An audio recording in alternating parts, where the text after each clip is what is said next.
My best friend refused to come home from vacation after her daughter attempted suicide, then accused me of kidnapping her for taking her daughter in. When I confronted her, she scoffed and said she did it for attention. I just stared at her. That was 6 months ago. This morning, she was crying outside a courtroom she wasn't allowed in. My best friend Claire had always dreamed of being a mother. Ever since we were teenagers, she'd constantly talk about what kind of mom she'd be and how many kids she'd have. So when Julia was born, Claire was over the moon, and I was just as happy. I'd never seen her glow so bright. Our daughters, Julia and my Emma, grew up together like sisters, spending weekends and holidays at each other's houses. Fast forward 15 years, Claire asked if I could watch Julia for a week while she took a solo vacation to Bali. It wasn't unusual. Claire liked her breaks, and Julia practically lived at my house anyway. The first 2 days were fine, typical teen stuff, Netflix marathons, junk food, all of that. But on day 3, things took a turn. At dinner, I called Julia down from her room, but she didn't answer. Emma said she hadn't seen Julia since lunch, and a weird feeling settled in my stomach. I walked upstairs, knocked on her door, but got nothing. I tried opening the door, but it was locked. Julia never locked her door. Something was off. I grabbed the key from the hallway drawer and opened the door, my heart pounding. Julia was lying on her bed, barely breathing,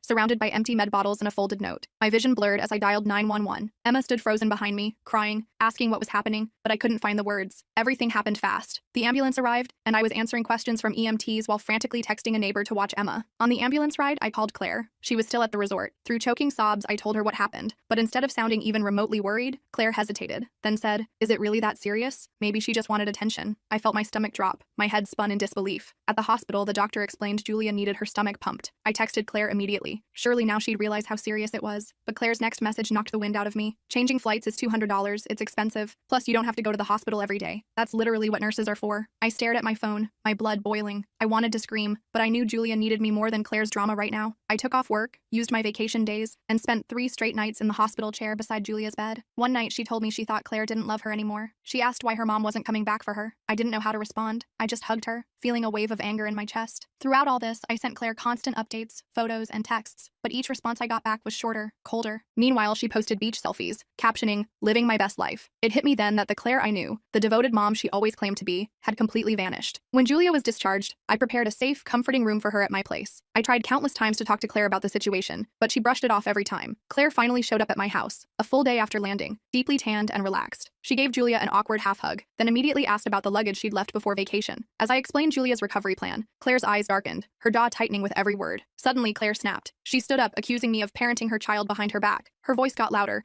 and she started shouting about me overstepping boundaries and blowing things out of proportion. "It was probably just for attention," she spat. That's when I heard a choked sob from the hallway. Julia stood frozen, tears streaming down her cheeks. Claire barely glanced at her daughter. My heart pounded. "Are you kidding me?" I shouted. I yelled at Claire that she chose the beach over her dying daughter, but Claire just scoffed, rolling her eyes. "Teens are dramatic. You should have known better." That was it. I snapped and unloaded everything. I told her she was selfish, that she'd consistently put herself first, that Julia's life was apparently only worth $200 to her. Claire's voice lowered, venomous and cold. "You don't understand what it's like needing a break from your kids." At that exact moment, something between us shattered completely. I saw who Claire really was, and I knew instantly our friendship was beyond repair. Claire grabbed Julia's bag and demanded she leave, but Julia locked herself in my bathroom, sobbing uncontrollably, refusing to go. And that's when Claire lost it. She began yelling, accusing me of kidnapping her daughter, and before I knew it, her phone was out, and she was calling the police. "Go ahead," I said. "Call them. Let's see what they think about a mother who wouldn't interrupt her vacation when her daughter attempted suicide." That only made Claire angrier. She stormed out and came back 20 minutes later with 2 police officers. She was actually claiming I was kidnapping her daughter. The officers looked uncomfortable when they realized the situation. I showed them Julia's discharge papers and tried to explain about the suicide attempt. Claire interrupted constantly,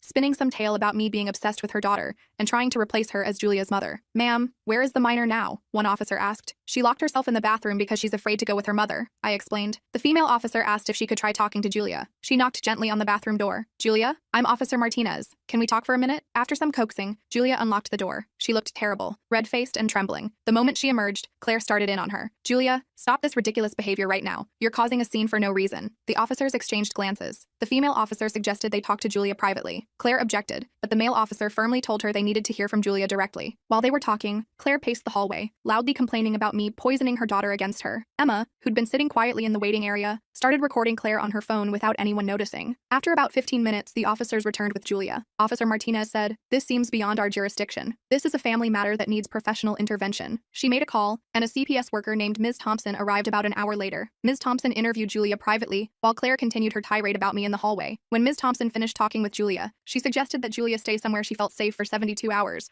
while proper evaluations could be conducted. Claire looked like she might explode, but apparently realized making another scene in front of CPS CPS wouldn't help her case. Fine, 72 hours. But I want to get some of her things from the guest room. I didn't trust Claire to be alone anywhere near Julia, so I went with her to collect Julia's belongings from my house. As soon as we were upstairs, Claire turned on me. You think you've won? I'm going to destroy your life for this. Julia is my daughter, not yours. I'll make sure everyone knows what kind of person you really are. What Claire didn't know was that Emma had followed us upstairs and was recording from the hallway. On the recording, you can clearly hear Claire say, "I don't even want to deal with a moody teenager. Do you think I enjoy this?" When Claire left, she slammed every door she could find and peeled out of our driveway fast enough to leave tire marks. Her parting words were that she'd be back with real authorities who would take her side. I called my sister immediately. She's a family attorney, and I needed advice ASAP. She told me to document everything, every text, every interaction, every witness, start a journal, save screenshots, record dates, and times of everything. That night, my phone blew up with messages from mutual friends. Claire had started posting on social media that I was mentally unstable and had kidnapped her daughter. Some friends were asking what was going on. Some were already taking Claire's side, and others were sending supportive messages. I couldn't believe how quickly everything had fallen apart. Just a week ago, Claire and I were planning our annual summer beach trip together. Now she was publicly accusing me of kidnapping, and I was hiding her daughter from her. The next morning, I took Julia to her scheduled therapy appointment. I was waiting in the reception area when Claire barged in, demanding to participate in the session. I'm her mother. I have every right to be there. The therapist, Dr. Chen, came out to the waiting room when she heard the commotion. She calmly asked to speak with Claire privately before making any decisions. Claire went with her, leaving me and Julia in the waiting room. "Are you okay?" I asked Julia. She looked down at her hands. "There's something I haven't told anyone," she whispered. "The reason I did what I did, I found messages on Mom's phone. She was texting her friend Leah about how much she resents being a mother, how she wishes she could just leave and never come back. My heart broke for her. Julia, I'm so sorry. I'm scared to tell the therapist or the CPS lady. What if they make me go to a foster home or something?" I took her hand. "You should tell Dr. Chen everything. The more she knows, the better she can help. And you always have a home with us, no matter what." About 20 minutes later, Dr. Chen emerged looking concerned. Claire stormed out behind her, yelling that Dr. Chen was biased and unprofessional. She didn't even look at Julia as she left. Dr. Chen asked to speak with both Julia and me. She recommended continued professional support for Julia and suggested it would be best if Julia remained in a stable, supportive environment, meaning our home, at least temporarily. Back at my house, we got a notice that Claire had filed for an emergency custody hearing. I started to panic, but then Ms. Thompson from CPS called. She explained that Dr. Chen had filed a report expressing serious concerns about Claire's parenting. The emergency hearing had been postponed pending a formal investigation. That should have been a relief, but it just marked the beginning of the battle. Claire started calling and texting Julia constantly, alternating between guilt trips, "I guess you don't love me anymore," and love bombing, "You're my whole world, baby girl." Then she'd switch to messages like, "Stop exaggerating what happened," and "You're making me look bad." Julia showed me all the messages, and I helped her block her mother's number while documenting everything for CPS. It broke my heart to see Julia having to protect herself from her own mother. News about the situation spread through our social circle. Most of our friends were supportive once they understood what had happened, but Claire managed to convince a few people that I was trying to steal her daughter. These friends started calling me and even showing up at my house to talk some sense into me. One afternoon, I decided to take the girls for ice cream, hoping to get away from the stress for a bit. In the parking lot of the ice cream shop, we ran into Claire's best friend, Megan. She immediately pulled out her phone and started filming us, yelling about parental alienation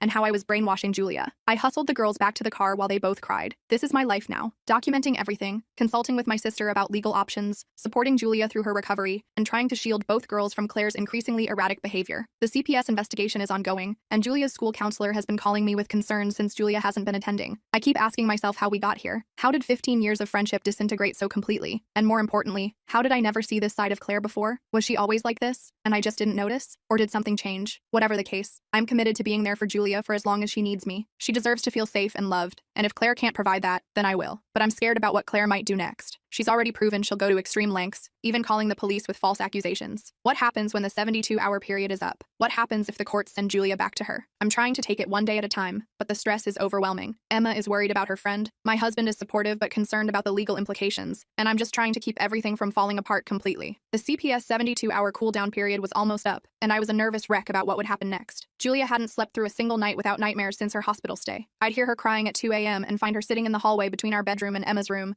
not wanting to wake anyone but too scared to be alone. My husband Rob was amazing through all this, making Julia's favorite pancakes in the mornings and helping both girls with homework to keep some sense of normalcy. The night before the 72 hours were up, Julia had the worst panic attack I'd ever seen. She couldn't breathe, her whole body was shaking, and she kept saying, "Please don't make me go back," over and over. After we finally got her calmed down and back to sleep with Emma keeping her company, Rob and I sat at our kitchen table feeling completely helpless. "What if they make her go back to Claire?" I whispered, not wanting the girls to overhear. "You saw her tonight. She's terrified." Rob squeezed my hand. "We'll figure something out. Your sister's coming tomorrow morning, right? She'll know what to do." My sister Natalie arrived at 7 a.m. sharp the next day, looking every bit the tough attorney in her navy pantsuit. She'd brought a stack of papers and her laptop, turning our dining room into a makeshift law office. She went through everything we'd documented so far and nodded approvingly. "You did good keeping records," she said, reviewing the screenshots of Claire's messages and Emma's recordings. "This will help, but I need to prepare you. Family court can be unpredictable. Biological parents get a lot of leeway. Ms. Thompson from CPS arrived at 9 a.m. for a follow-up assessment. She interviewed Julia again, then asked to speak with me and Rob. Her expression was serious but sympathetic. Based on my preliminary investigation and Dr. Chen's report,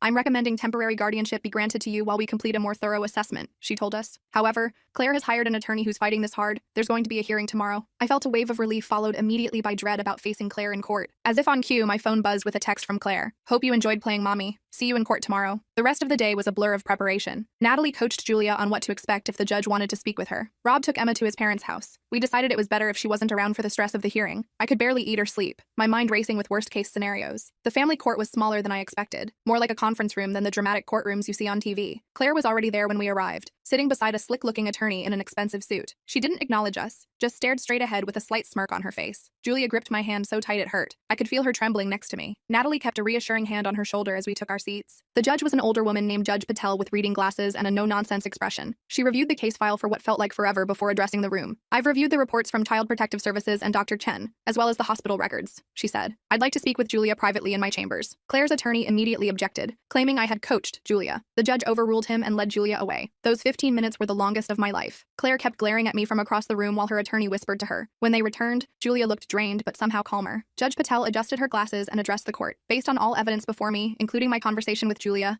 I'm granting temporary guardianship to Mr. and Mrs. Reynolds for a period of 30 days, during which time a complete family assessment will be conducted. Claire gasped audibly. Her attorney started to object, but Judge Patel wasn't finished. Mrs. Davis will have supervised visitation twice weekly at the Family Services Center. Additionally, I'm ordering Mrs. Davis to complete a psychological evaluation and attend parenting classes before the next hearing. Claire stood up, her face red. This is ridiculous. She's my daughter. Mrs. Davis, control yourself or I'll hold you in contempt, Judge Patel warned. This temporary arrangement is in your daughter's best interest until we can fully assess the situation. The look Claire gave me as we left the courtroom was pure hatred. She brushed past Julia without a word and stormed out, her attorney rushing after her. In the parking lot, Julia collapsed against me in tears, but they were tears of relief. I don't have to go back, she kept saying. I don't have to go back. Not for at least 30 days, Natalie clarified gently. And hopefully not after that either. But we need to be prepared for a longer battle. She wasn't wrong. The 30-day temporary guardianship was just the beginning of what turned into a war. Claire missed her first 2 supervised visits, then showed up to the third one with a brand new attitude and expensive gifts for Julia. The supervisor's report noted that Claire seemed more interested in taking selfies with Julia to post online than actually connecting with her daughter. Then came the social media campaign. Claire posted daily about being a mother fighting to get her daughter back, and how I was a mentally unstable woman obsessed with her child. She twisted everything, claiming Julia's hospital stay was due to an accidental overdose, not a suicide attempt, and that I was exploiting a teenager's mistake to kidnap her. Some of our mutual friends actually believed her. Jessica, who I'd known for 10 years, texted me that I should stop the drama and give Claire her daughter back. Michael, another longtime friend, left a voicemail saying he was disappointed in me for coming between a mother and child. The worst part was the impact on Julia. She'd start to make progress in therapy, then see one of her mom's posts or hear about Claire's latest lies, and she'd spiral again. One night, she showed me a group chat where her former friends from Claire's neighborhood were calling her a liar and attention seeker. She was devastated. Why doesn't she just let me go? Julia sobbed. If she doesn't even want me, why is she fighting so hard? I didn't have a good answer. All I could do was hold her and promise we wouldn't give up. Emma was struggling too. She'd lost friends whose parents sided with Claire, and she was dealing with nasty comments at school. But she stayed fiercely loyal to Julia, even getting suspended for a day after confronting a kid who was spreading rumors about Julia's fake suicide attempt. 3 weeks into the temporary guardianship, Claire escalated things again. She showed up at Julia's therapy appointment, creating such a scene that security had to escort her out. That same day, someone keyed my car in the office parking lot with the word "thief" scratched into the driver's door. I couldn't prove it was Claire, but the timing wasn't exactly subtle. Rob was getting worried about security. He installed cameras around our house and changed the locks after Julia mentioned that Claire had a spare key from when she would house sit for us years ago. It felt paranoid, but necessary. The 30-day review hearing approached quickly. Ms. Thompson had completed her assessment and recommended extending my guardianship for at least 6 months. Dr. Chen provided a strong report about Julia's progress in therapy and the damage that would be done by forcing her to return to Claire's custody. We felt cautiously optimistic. Then, 2 days before the hearing, we were blindsided. Claire's attorney filed an emergency motion claiming Julia's father Mark wanted custody. This made no sense. Claire had always told us Mark abandoned them when Julia was a baby and wanted nothing to do with his daughter. Julia had never even met him. Natalie was furious. This is a delay tactic, she explained. They know they're losing, so they're throwing in a complication to buy time. The judge postponed the hearing by 2 weeks to investigate the father's claim. I was beside myself with frustration, but Natalie saw an opportunity. If Mark really is in the picture, maybe we should talk to him, she suggested. Claire's painted him as the villain for 15 years, but what if that's not the full story? Julia was hesitant but curious about the father she'd never known. With her permission, Natalie hired a private investigator who tracked down Mark Hansen in a town about 3 hours away. He was remarried with 2 young kids and worked as an architect. Nothing about him matched Claire's description of a deadbeat who abandoned his family. I was nervous about contacting him. What if he was terrible or wanted nothing to do with Julia? But we needed to know the truth. Natalie called him first, explaining the situation professionally. To our surprise, Mark asked to video chat with all of us that same evening. When his face appeared on the screen, I was struck by how much Julia resembled him. Same green eyes, same chin. He looked nervous, but eager. "Julia," he said, his voice catching. "I can't believe it's really you." Julia was speechless, staring at the father she'd never met. I squeezed her shoulder supportively. Mark explained his side of the story, and it was nothing like what Claire had told us. He and Claire had dated in college, and she got pregnant unexpectedly. They tried making it work, but split up when Julia was 2. He paid child support and had regular visitation until Julia was 4. Then Claire got a job opportunity in our city and moved 200 miles away. She promised we'd work out a new visitation schedule, Mark explained. But then she started making excuses. Julia was sick, she had plans, the timing wasn't good. Eventually, she stopped answering my calls completely. He'd hired an attorney and fought for visitation, but Claire kept changing addresses and jobs. He sent birthday and Christmas gifts that were never acknowledged. When Julia was 7, he received a cease and desist letter from Claire's attorney claiming his harassment was causing Julia emotional distress. The letter said Julia was afraid of me and didn't want contact, Mark said, his voice breaking. "I didn't want to traumatize my daughter, so I backed off. I kept paying child support through the state system, but Claire made it clear I wasn't welcome in Julia's life." He showed us a box of returned letters and cards he'd sent over the years. He'd kept track of Julia through distant mutual friends and social media,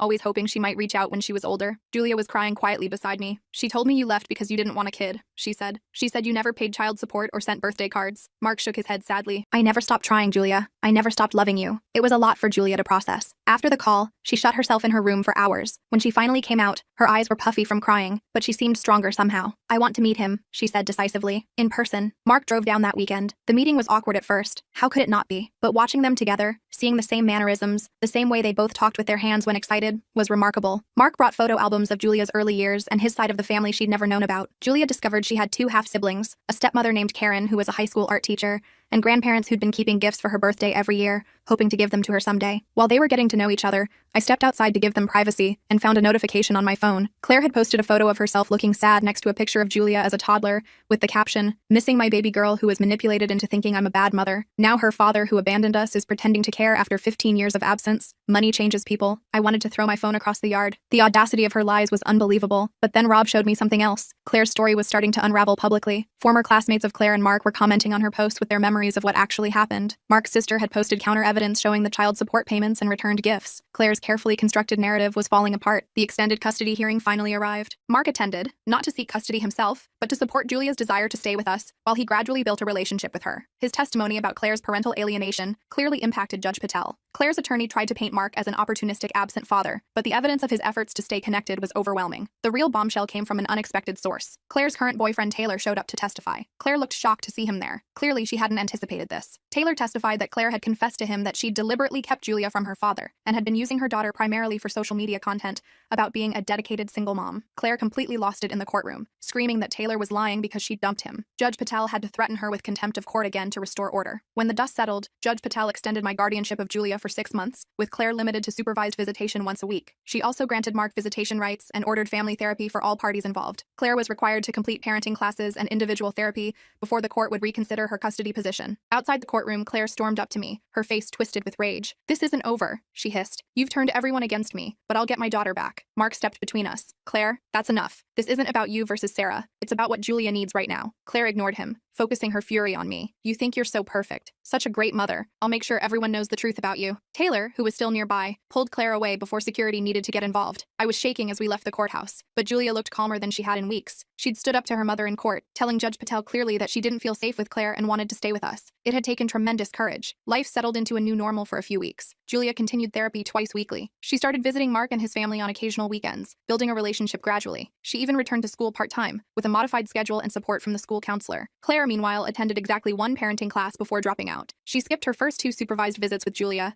then showed up to the 3rd one smelling of alcohol, causing the supervisor to end the visit early. She continued her social media campaign, but was getting less and less sympathy as more people learned the truth. I thought things were finally calming down until I got a call from the school one afternoon. Julia had received dozens of text messages from unknown numbers calling her horrible names and telling her to just finish the job right this time. Someone had distributed her phone number and encouraged this targeted harassment. The school counselor had found her having a panic attack in the bathroom. I rushed to pick her up, and we went straight to the police station to report the cyberbullying. The officer was sympathetic but not optimistic about tracing anonymous texts. He took screenshots of everything and filed a report, suggesting we change Julia's phone number immediately. That night, while Julia was finally sleeping with the help of anxiety medication Dr. Chen had prescribed, I sat in the kitchen with Rob trying to figure out our next steps. That's when Emma showed me something disturbing she'd found online. A fake profile of Julia had been created, supposedly confessing that she'd made up the S-side attempt for attention and saying horrible things about herself. Mom, I think Aunt Claire made this, Emma said quietly. She'd started calling Claire Aunt Claire, instead of just Claire only recently, as if trying to create distance from someone she'd once loved. Look at these phrases: seeking attention, and causing drama for no reason. That's exactly how she talks. She was right. It was Claire's language, Claire's accusations, just put into Julia's mouth. We reported the fake profile and got it taken down, but the damage was already spreading through Julia's social circles. The next day, Julia didn't want to get out of bed. I didn't push her. She'd been through enough. I called her therapist, who suggested an emergency session that afternoon. I was working from home to keep an eye on her when someone started pounding on our front door. It was Claire, looking disheveled and angry. I opened the door just enough to talk to her, keeping the security chain on. Where is she? I know she's here. I want to see my daughter now, Claire demanded. Claire, you know you only have supervised visitation. If you want to see Julia, you need to schedule it through family services. That's bullshit and you know it. You've poisoned everyone against me. Julia, Mark, even Taylor. You've ruined my life. I tried to remain calm. Claire, please leave. You're violating the court order by being here. I'm not going anywhere until I see Julia. She tried to push the door open, but the security chain held. I'm calling the police, I warned her. Go ahead. Call them. They can't keep a mother from her child forever. I closed the door and immediately dialed 911. Claire continued pounding and shouting. Upstairs, I could hear Julia crying.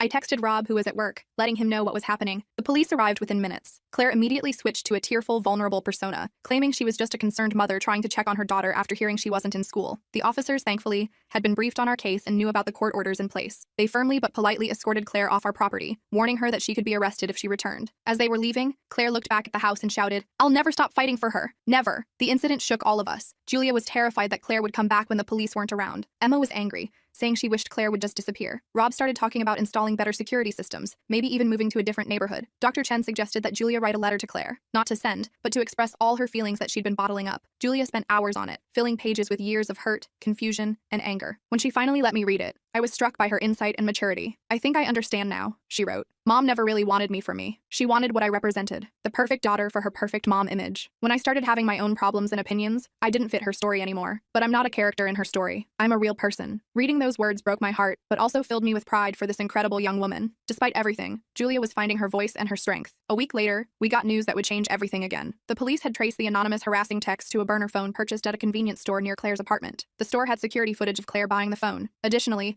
Taylor had provided the police with messages where Claire discussed her plans to make Julia regret choosing Sarah over me and teach her a lesson about loyalty. Claire was arrested for cyberbullying, harassment, and violating the restraining order. She was released on bail the next day, but the damage to her case was irreparable. Her lawyer withdrew, and the court suspended even her supervised visitation pending criminal proceedings. The news spread quickly through our community. Former friends who had sided with Claire now reached out to apologize to us. Julia received supportive messages from classmates who had previously believed the rumors about her. The tide had turned completely. Mark invited Julia to spend a weekend with his family, a big step that she was finally ready for. Watching her pack her overnight bag with excited nervousness reminded me that despite all the trauma, she was still just a teenager with normal teenage emotions. I felt a pang of sadness, wondering if this was the beginning of her moving on from us, but I quickly pushed that thought aside. This was what healing looked like. The weekend with Mark went surprisingly well. Julia came home with stories about her half-siblings, aged 7 and 9, who apparently thought their big sister was the coolest person ever. She'd helped her stepmother Karen with an art project, and discovered they shared a love of photography. Mark had taken her hiking to his favorite spot overlooking the valley, something they discovered they both enjoyed. "It's weird," Julia told me as I helped her unpack. "Being there feels both totally new and somehow familiar at the same time. Like, Mark has some of the same habits I do. We both organize our books by color instead of author, and we both hate the crusts on sandwiches. Biology is pretty amazing that way," I said, folding her sweater. "How do you feel about everything?" Julia sat on her bed, thoughtful. "I'm still processing it all. I keep thinking about all the years I believed Mom's lies about him, all the birthdays and holidays we could have shared. It makes me angry but also sad. Like, what kind of mother keeps a kid from their dad who actually wants to be involved?" I didn't have a good answer. Claire's behavior defied logical explanation. The next morning, I was making breakfast when Julia came downstairs looking troubled. She handed me her phone, showing me a text from an unknown number. "Hope you enjoyed playing Happy Family with Mark. Don't forget who your real parent is. This isn't over." My stomach dropped. "When did you get this?" "Late last night. I didn't want to worry you then." I immediately called Natalie, who advised us to report it to the police as another violation of the restraining order. The officer who took our report seemed frustrated that Claire was continuing to harass Julia despite her pending charges. "We'll add this to her case file," he promised. "In the meantime, I'd suggest Julia gets a new phone number again." 2 days later, we received notice that Claire had checked herself into a mental health facility, claiming emotional distress. Her criminal hearing was postponed, and her attorney, she'd hired a new one, filed a motion claiming she needed treatment, not punishment. I had mixed feelings about this development. Part of me wanted Claire to get the help she obviously needed. Another part suspected this was just another manipulation tactic to gain sympathy from the court. Either way, it gave us a temporary reprieve from her harassment. Julia used this calmer period to focus on school and building relationships with both her dad and her friends. Some days were better than others. She still had nightmares and anxiety attacks, but they were becoming less frequent. Dr. Chen noted significant progress in their sessions. Claire remained in the mental health facility for 3 weeks. Upon her release, she was diagnosed with narcissistic personality disorder and prescribed medication and therapy. Her criminal case resulted in a plea deal, probation and mandatory mental health treatment, plus an extended restraining order preventing her from contacting Julia in any way for 1 year. The custody situation became more complicated. With Mark now actively involved, he petitioned for shared custody with us. Claire's attorney fought to maintain her parental rights despite her restricted access. Judge Patel ordered a comprehensive family evaluation to determine the best permanent arrangement for Julia. Through all this legal maneuvering, Julia remained with us, gradually spending more time with Mark and his family. Claire complied with her treatment plan superficially, but continued posting passive-aggressive content on social media about parental alienation and the system failing mothers. Julia's 16th birthday approached, her first without Claire, but with her newly discovered father and extended family. She wanted a small celebration, still wary of large gatherings after the cyberbullying incident. We planned a dinner with just our immediate family, Mark's family, and 2 of Julia's closest friends. The evening before her birthday, we were finishing decorations when the doorbell rang. Rob answered it and returned with a large package labeled, "For Julia, happy birthday from Mom." Julia stared at it warily. "I don't want to open it." "You don't have to," I assured her. "But what if it's something weird or scary? Shouldn't we know?" She had a point. Rob carefully opened the package while Julia, Emma, and I watched from a distance. Inside was a photo album and a letter. Rob checked that there was nothing harmful before handing it to Julia. The album contained baby photos of Julia that we'd never seen, her first steps, early birthdays, holidays. The letter was surprisingly civil, expressing regret for how things had turned out and asking Julia to remember the good times we had. It was signed, "Love always, Mom." Julia leafed through the album silently, her expression unreadable. Finally, she closed it and handed it to me. "Can you put this somewhere safe? I'm not ready to look at it right now, but I might want it someday." "Of course," I said, taking the album. "Whatever you need." Julia's birthday dinner the next day was a success. Mark and Karen brought thoughtful gifts, a professional camera she'd been wanting, and a handmade quilt with fabric from her grandparents' old clothes, creating a connection to the family history she'd missed. Emma gave her a friendship bracelet she'd made herself, with charms representing inside jokes only they understood. Rob and I gave her a letter officially inviting her to live with us for as long as she wanted, along with a key to our house on a special keychain. It wasn't the most exciting gift, but the symbolism meant everything to Julia. She hugged us both for a long time, whispering "thank you" over and over. As the custody evaluation continued, we settled into a routine. Julia split weekends between our home and Mark's, with special occasions shared between both families. Claire remained on the periphery, completing her court-ordered treatments and occasionally sending appropriate cards or messages through her attorney. 6 months after Julia's SSI attempt, the final custody hearing was scheduled. The evaluator recommended a unique arrangement. Primary physical custody would remain with us since Julia was settled in our home and doing well, with regular visitation with Mark and his family. Claire would be allowed monthly supervised visits once she completed her treatment program, with the possibility of expanded access after a year of demonstrated stability. In the courtroom, we braced for Claire's objections, but she surprised everyone by accepting the arrangement without argument. She looked different, calmer, less polished, more authentic somehow. When given the chance to address the court, she actually apologized. "I recognize that my behavior has hurt my daughter," she said, her voice steady. "I've been focusing on what I wanted, rather than what Julia needed. I'm committed to getting better so I can be the mother she deserves, even if that looks different than I imagined." Judge Patel seemed impressed by Claire's statement and approved the custody arrangement, with periodic court reviews to ensure everyone was adhering to the terms. Outside the courtroom, Claire approached us cautiously. Julia tensed beside me, and I put a protective arm around her shoulders. "Julia, I know you don't believe me right now, and I don't blame you," Claire said, "but I'm trying to change, really trying. I hope someday you'll give me another chance to be in your life." Julia nodded stiffly but didn't speak. Claire seemed to accept this, turning to leave without pushing for more. As we walked to our car, Julia was quiet. Finally, she said, "Do you think she meant it? About changing?" "I don't know," I answered honestly. "People can change if they really want to and put in the work, but it takes time to rebuild trust once it's broken." "I'm not ready to forgive her," Julia said firmly. "Maybe someday, but not now." "That's completely valid," I assured her. "You don't owe her forgiveness on any timeline but your own." That night, I found Julia sitting on our back porch swing, looking at the stars. I sat beside her, and we swung quietly for a few minutes. "Sarah," she said finally, "thank you for saving my life. Not just that night, but every day since." I wrapped my arm around her, my throat tight with emotion. "You're the one who did the hard work, Jules. I'm just grateful I get to see the amazing person you're becoming." "I used to think I didn't matter to anyone," she said softly. "Now I know that's not true." As we sat there under the stars, I reflected on how differently things might have turned out if I hadn't found Julia that night, if I'd respected Claire's parental authority despite my concerns, if I'd backed down when faced with police and accusations. The thought was unbearable. Our journey was far from over. Julia still had a lot of healing to do. The relationship with her father was still new and developing. Claire remained an unpredictable factor in our lives, but for the first time in months, I felt genuine hope for Julia's future, and for all of us. The broken friendship with Claire would always be a painful chapter in my life. I mourned the loss of the person I thought she was, the years of shared memories and trust, but in its place, something stronger had formed, a chosen family built on genuine care rather than obligation or image. And watching Julia blossom in that environment made everything we'd been through worthwhile. The broken friendship ending. For the next couple of months, things were actually pretty stable. Julia was attending therapy regularly, and her therapist reported good progress. She'd even started going back to school full-time, though we'd arranged with the administration that she could call me to pick her up if things got overwhelming. Mark was proving to be an amazing dad, patient, thoughtful,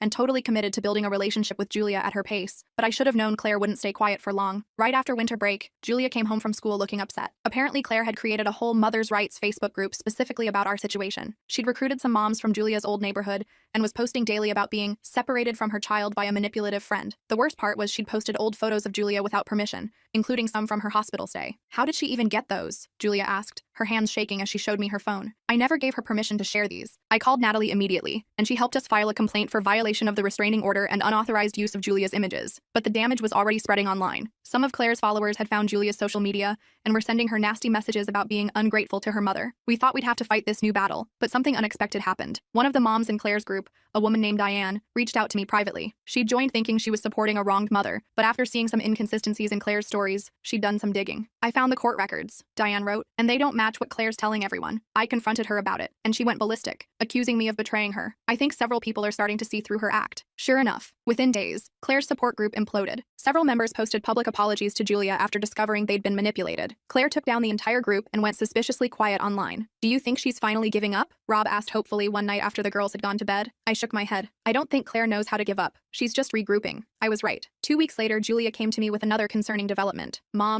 Sarah, she corrected herself, though secretly, my heart swelled a little whenever she accidentally called me Mom. Claire's been emailing my teachers. She showed me her school email, which included a forwarded message from her English teacher. Claire had contacted every one of Julia's teachers, claiming she was concerned about her daughter's academic performance and requesting regular updates on assignments and grades, despite the court order specifying all educational information should go through me or Mark. The school administration was amazing once I explained the situation. They sent out a staff-wide alert about Claire and reinforced their security protocols to prevent her from accessing Julia's records or the building itself. Claire's next move came during Julia's therapy session. Dr. Chen called me immediately afterward, sounding troubled. I wanted to let you know that Claire somehow obtained my professional email address and sent me a lengthy message containing what she claims is Julia's history of manipulation and attention-seeking behavior. It's highly inappropriate, and I reported it to the court. Julia was devastated when she found out. She's trying to turn everyone against me, she whispered, hugging her knees to her chest. Even my therapist. But it's not working, I pointed out gently. Dr. Chen saw right through it. Everyone who matters knows the truth about you, Julia. That seemed to help, but I could see the toll this constant battle was taking on her, and on Emma too. My daughter had been Julia's rock through everything, but I noticed she was becoming anxious about her own reputation at school after Claire started suggesting online that Emma was a bad influence who encouraged Julia's rebellion. I found Emma crying in her room one night after seeing posts where some parents questioned whether their kids should hang out with those troubled girls from the Reynolds house. I sat on her bed and pulled her into a hug. I'm so sorry, sweetheart. This isn't fair to you. Emma wiped her eyes. I don't care what those stupid parents think. I just hate seeing Julia hurt over and over, and I'm scared about what Claire might do next. I was scared too, though I tried not to show it. I was also exhausted. Between work, legal issues, supporting both girls, and trying to maintain some semblance of a normal household, I was running on fumes. Rob was picking up tons of slack, but he was tired too. That's when Mark stepped up in a way I hadn't expected. He adjusted his work schedule to take Fridays off so he could help with school pickup and appointments. He started having Julia and Emma over on those afternoons, giving Rob and me a few hours to catch our breath each week. His wife Karen even dropped off homemade meals a couple times, saying simply, "We're family now. This is what family does." Just as I thought we might be finding a sustainable rhythm, the court scheduled a review of Claire's supervised visitation. There was a possibility they might expand her access if she'd complied with all requirements and shown improvement. 3 days before the review, Julia came to me in tears, showing me her phone. She'd received dozens of texts from unknown numbers with messages like lying bitch and attention whore, and everyone knows you're making this up. Some even contained threats. Maybe you should try killing yourself for real this time. I was horrified and immediately called the police. They took a report and said they'd try to trace the numbers, but admitted these harassment campaigns were often difficult to track. We got Julia a new phone number the same day, but the damage was already done. She had nightmares that night and could barely function the next day. At the visitation review hearing, we presented evidence of the harassment. The phone company had traced the text to a burner phone purchased at a convenience store near Claire's apartment. The store's security footage clearly showed Claire buying the phone, wearing a baseball cap but still easily identifiable. Claire's attorney tried to argue there was no definitive proof she'd sent the messages, but the judge wasn't buying it. Instead of expanding Claire's access, the judge maintained the supervised visitation schedule and ordered Claire to undergo a complete psychological evaluation before any changes would be considered. Outside the courtroom, Claire's attorney pulled me aside. "My client is experiencing financial hardship that's preventing her from attending all her mandated therapy sessions," he explained. "She's asked if you would consider reducing the child support you're receiving to offset those costs." I just stared at him. "I'm not receiving any child support. Claire hasn't paid a dime since Julia came to live with us." The attorney looked genuinely surprised. "But my client said she's been paying substantial support." "She lied to you," I said simply. "Check the court records." That evening, Julia seemed unusually quiet after her supervised visit with Claire. I found her sitting on her bed, staring at the wall. "Everything okay, sweetheart?" I asked, sitting beside her. Julia hesitated. She seemed different today, like really calm and nice. She brought some of my old books from when I was little and talked about normal stuff. That sounds positive, I said cautiously. Yeah, but Julia twisted her fingers together nervously. When the supervisor went to take a phone call, Mom leaned over and whispered that she knows I'll come to my senses soon and that I'd regret betraying her if I didn't. My heart sank. Did you tell the supervisor? Julia shook her head. Mom was smiling the whole time, like she was saying something sweet. It would have been my word against hers. I scheduled an emergency session with Dr. Chen the next day. During the appointment, she suggested that Julia document specific instances of Claire's manipulation and threats for the court. I know it's difficult, Dr. Chen told her, but creating a clear record of these behaviors is important. Julia agreed but found the process incredibly triggering. Just writing down some of the things Claire had said and done over the years brought back nightmares and anxiety attacks. We created a system where she'd write for 20 minutes, then take a break with either Emma or me nearby for support. Even with these precautions, it was grueling work. What emerged from Julia's documentation was a pattern we hadn't fully understood before. Whenever Julia had shown independence or formed close friendships, Claire had found ways to sabotage them. She'd accidentally schedule family events when Julia had friend gatherings. She'd tell Julia that friends had said negative things about her behind her back. She'd even called the parents of Julia's friends to suggest their children might be negatively influenced by spending time together. Meanwhile, Claire's psychological evaluation was completed and submitted to the court. Her attorney immediately filed a motion to have it sealed, claiming it contained private medical information irrelevant to the case. We waited anxiously for 2 weeks before the judge ruled that portions relevant to parenting capacity would be disclosed. The unsealed sections were disturbing. The psychologist noted concerning narcissistic patterns and specifically recommended against unsupervised parenting time, stating that Claire viewed Julia as an extension of herself rather than a separate individual with legitimate needs and feelings of her own. Claire's response was to fire her attorney and claim the psychologist was biased against mothers. The court appointed a guardian ad litem, essentially an independent investigator focused solely on Julia's best interests, to assess the situation from all angles. Linda, the guardian ad litem, was thorough and fair. She interviewed everyone in both households, spoke with Julia's teachers and therapist, and reviewed all the documentation we'd gathered. During her home visit with Claire, she spent over 2 hours talking with her. Claire was very different with Linda than she is with us, Julia said after her own interview with the guardian. She was like super mom of the year, all concerned and warm and stuff. I tried not to worry that Linda might be fooled by Claire's performance, but it was hard. So much depended on her assessment. Then something unexpected happened. One of Claire's friends,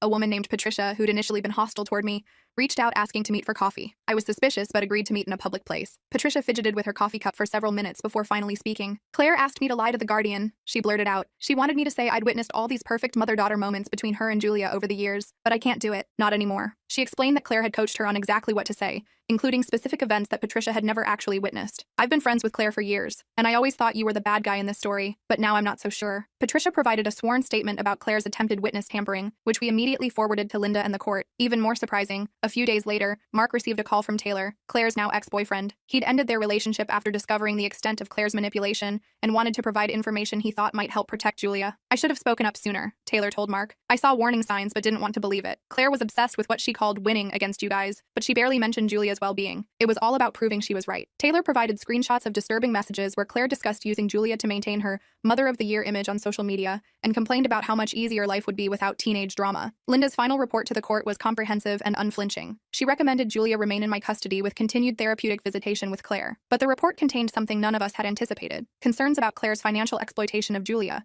through a fundraising account claiming to be for Julia's recovery and legal defense. The judge immediately froze the account and ordered a financial investigation. It revealed Claire had raised over $15,000 from sympathetic followers online, ostensibly for Julia's treatment and legal fees. Bank records showed the money had actually funded Claire's vacation, shopping sprees, and legal representation. The court ordered Claire to repay all fraudulently obtained funds and barred her from using Julia's name or image online for any purpose. When news of the financial exploitation spread through our community, public opinion finally shifted decisively in our favor. With her reputation crumbling, Claire made a show of recommitting to her court-ordered therapy and parenting classes. Her new therapist reported she was attending sessions but showed minimal engagement or insight. The court maintained all supervision requirements despite Claire's protests that she was doing everything asked of her. As Julia's 17th birthday approached, we wanted to make it special. She'd made remarkable progress in therapy and had even joined an art group for teens dealing with trauma. 2 weeks before her birthday, Claire filed an emergency motion demanding to be included in any celebration as her maternal right. The judge not only denied Claire's motion but reprimanded her attorney for abusing emergency proceedings. Still, Julia worried Claire might show up anyway and ruin the day, so Mark suggested hosting the celebration at his house in the neighboring state. The party was perfect, just friends and family, good food, and no drama. Julia seemed genuinely happy, laughing with Emma and her half-siblings, showing Karen her latest art project, and looking more relaxed than I'd seen her in over a year. When we returned home that evening, we found dozens of boxes stacked on my front porch, all labeled Julia's childhood. Inside was mostly junk: Broken toys, stained clothes, even some trash. Clearly Claire's attempt to insert herself into the day, even from a distance. Classic mom, Julia said, sighing as we sorted through the mess. Always has to remind everyone she exists. As the school year progressed, Julia started talking about college. She wanted to visit some art schools on the East Coast, which would require adjusting the custody agreement for out-of-state travel. We filed the appropriate motions months in advance, anticipating Claire's opposition. Sure enough, Claire fought the college visit request, claiming Julia was too emotionally fragile to travel far from home. The guardian ad litem strongly disagreed, noting Julia's excellent academic recovery and emotional growth. The judge not only approved the college visits but praised Julia's resilience in court, making her blush with pride. During their third college visit, Julia received multiple calls from an unknown number,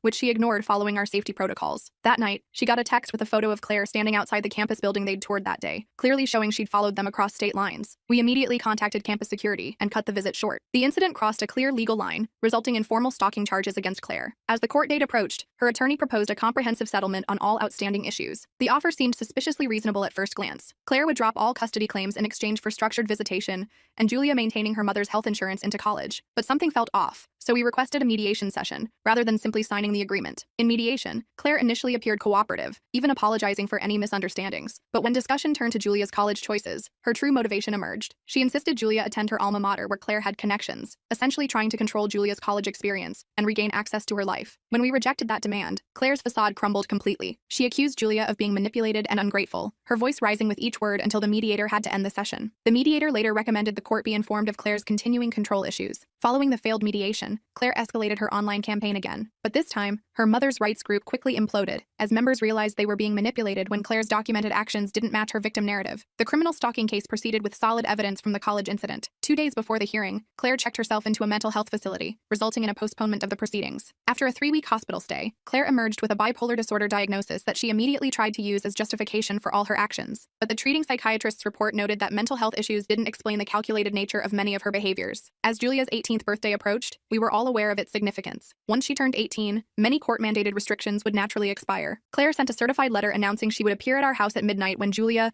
legally became an adult and could make her own choices without interference. We obtained an extended restraining order based on the continuing pattern of harassment and Julia's legitimate fear for her safety. But at 12:01 a.m. on Julia's birthday, Claire pulled up outside our house anyway, honking and shouting that she had a right to see her adult daughter. I called the police while Mark, who'd come over for backup just in case, stood at the door ensuring Claire couldn't enter. When officers arrived, Claire actually handed them a document she claimed was a court order granting her access. The officers quickly identified it as fraudulent and warned her about potential criminal charges for creating false legal documents. The fake court document incident resulted in formal charges. Rather than another lengthy court battle, the prosecutor offered a plea deal including mandatory psychiatric treatment and a 5-year restraining order. At the hearing, Julia delivered a powerful victim impact statement that left everyone in the courtroom emotional. "My mother has always seen me as an extension of herself, not as my own person," she said in a clear, steady voice. "When I didn't reflect the image she wanted, she tried to break me rather than accept me. But I hope someday she gets the help she needs, not just for my sake, but for hers." The judge commended Julia's maturity while accepting the plea deal with additional monitoring requirements. With legal matters finally concluded, Julia focused on her future. She applied to several art schools, struggling a bit with essay questions about family and challenges, but ultimately crafting honest responses that showcased her resilience. College acceptance letters started arriving in spring, with Julia receiving scholarships to 3 schools, including her top choice. The excitement was briefly tempered when we learned Claire had contacted the admissions office claiming Julia's applications contained fraudulent information, but the school quickly dismissed these allegations after we provided documentation. Julia chose a school 4 hours away, close enough to visit regularly, but far enough to feel independent. During orientation, she connected with the school's counseling center and student support services, establishing safety nets before classes even began. 2 weeks before move-in day, Claire sent a seemingly heartfelt letter apologizing and asking to meet just once before Julia left for college. But the letter contained subtle manipulations we'd learned to recognize, and Julia declined the meeting while acknowledging the apology. On moving day, as we packed the car with Julia's belongings, we spotted Claire's car parked down the street. Mark drove ahead to ensure she didn't follow us to campus, while I stayed with Julia, refusing to let Claire taint this milestone. After getting Julia settled in her dorm room, I found it hard to say goodbye. This wasn't how I'd imagined sending a child to college. All the complicated emotions of a normal send-off, plus the extra layer of protectiveness I felt toward this girl who'd become like my own daughter. "I'm going to be okay," Julia assured me, recognizing my hesitation. "I know what healthy relationships look like now, thanks to you and Rob and Mark and Karen. And you'll call if you need anything? Anything at all? I promise," she said, hugging me tight. "You're my family. That doesn't change because I'm in college." During her first month at school, Julia discovered Claire had somehow found her address and sent a package of childhood items. Campus security implemented mail screening and provided extra monitoring of her residence hall, but Julia handled the situation with remarkable composure. By Thanksgiving, when Julia returned home for the break, she seemed more confident and independent. She was thriving academically and had made several friends, including her roommate Casey, who came home with her for the holiday. An unexpected card arrived from Claire with news she'd moved to another state and was finally finding peace. Now, 2 years later, Julia is flourishing in college with a 3.8 GPA and a fantastic group of friends. She still sees a therapist occasionally, but mostly to process normal college stresses rather than trauma. She spends breaks and holidays alternating between our house and Mark's, with Emma visiting her at school whenever possible. She still receives occasional messages from Claire, who seems to have finally accepted the boundaries Julia has set. The messages are more respectful now, though they always contain hints of what their relationship could be. Julia maintains minimal contact on her own terms, not out of obligation, but as part of her own healing journey. Last week, Julia called with exciting news. Her artwork had been selected for a prestigious student exhibition. "They want me to bring family to the opening," she said. "So I need you, Rob, Emma, Dad, Karen, and the kids there. You're all my family. We wouldn't miss it for anything," I promised. The broken friendship with Claire will always be part of our story. The pain of losing someone I'd once considered a sister runs deep, and I sometimes still catch myself missing the person I thought she was. But what we've gained in return, this chosen family built around Julia's well-being, is more meaningful than I could have imagined. I watch Julia now, confident and thriving, pursuing her dreams without fear. I see Emma, whose unwavering loyalty to her friend taught her more about courage than any lesson could. I see Mark and his family, who opened their hearts to the daughter they'd been separated from. And I know that while blood might determine biology, true family is built through love, respect, and being there when it matters most.